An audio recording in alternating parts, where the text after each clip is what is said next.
All right, welcome back. We're gonna hand stitch this wallet. Pretty cool. It's a tried and proven method that I am confident in when I go through this process. I just bought a Cobra 20 sewing machine and I love it, but you know what? I'm not confident in it that I can do what my hand stitch saddle stitch can do. So I'm gonna go through the process quick, show you how I do it. This is not the only way you can stitch. Please feel free to use this advice for your own benefit, for your own projects. I hope it helps you learn. I watched some other people and I'm making a video on what I thought that video that they made could have used, and some of it's about getting to the point. So I always start one hole in so I can go backwards to double stitch. And what I do is I pull this material tight. I mark the needles up, and then I essentially just go here, drop that needle, go here, kind of working around a camera. Then to double stitch, I go back. So now I'm going through that second one, and same thing here. I pull that through. And now I've done my kind of my gusset sew or my tough sew. So let's see if I can work around this this camera here. So what I always do is I go in through the hole, and from the back, I always put the back needle to the back. I turn and I put the other needle in. So you're gonna see it go in. You see my hand here. I'm turning, taking the other needle, going through. And all I do, here's the loop, I make sure that the thread is going over it, and I pull. And I try not to get snagged on everything. And then what that does is it ties a knot on the center of it, similar to what a sewing machine does. And I pull. So, let me see if I can move this camera a bit and show you a straighter version.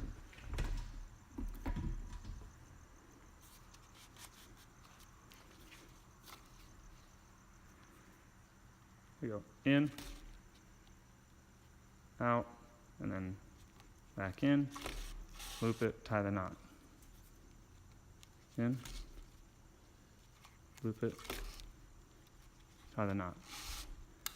I built this stitching pony saddle stitcher pony thing, and it's got some sharp edges or some protrusions that get the thread caught. I need to buy one of those new adjustable ones. I just haven't got around to doing it, the time to do that. So I actually built this one myself. It works good, but it can get hung up sometimes, and then it frays the thread, and I don't know, that's kind of irritating.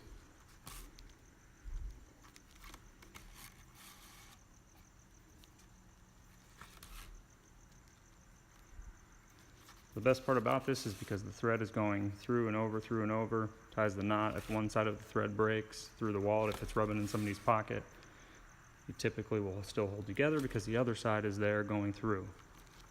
The saddle stitch method is one of the strongest ways from what I understand.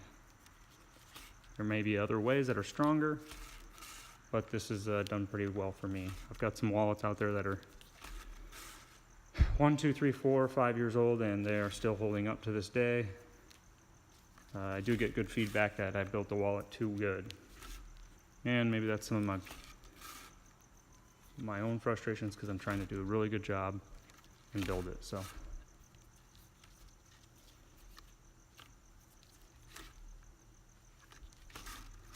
these wallets are actually cut out on a 25-ton clicker press with a clicker die.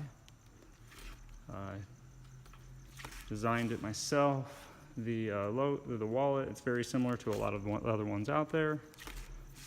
It holds 6 cards on each, so you can hold 12 cards and some cash in the middle, just fold it up. But I cut these out on the clicker press, one hit on the outside, and then I double up the inside bill. I cut 2 for the card holders. I always like to stitch towards me. Some people prefer it a different way. I think I found that's what works best for me, doing that process. Come out the most consistent. I really like the consistency of the thread and the lace. When you're stitching something, not the lace, but the thread, and when you stitch. So if you stitch it and you're going through this process, I really love the way it looks when it's done, and it's just spot on, no errors, no deviations from the thread pattern. And what I've learned is that this is the best way to do it. As I come up to this and I get to the end, I go through this one. I don't do the knot this time because I'm going to do a double. And as I go through here, see if I can take this out. As I go through this wallet, I'm actually not going to go all the way through like this. I'm going to stop halfway. Get in front of the camera here. And I'm going to go protrude through the leather like that so I can hide the knot. Kind of took me a long time to figure this out. I was always wondering what guys were doing with the ends, because I see some guys make really nice wallets. I'm like, oh my gosh, what are they doing? You can still see it if you look in the wallet, but you know what? Just make the freaking wallet. It's fine. And then what I do is I tie this in a knot and I clip it right here. I burn the end and I tuck it.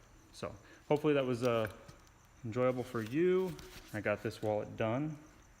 Pretty consistent thread pattern stitching. Worked out pretty well. And we'll go from there. Thanks for watching.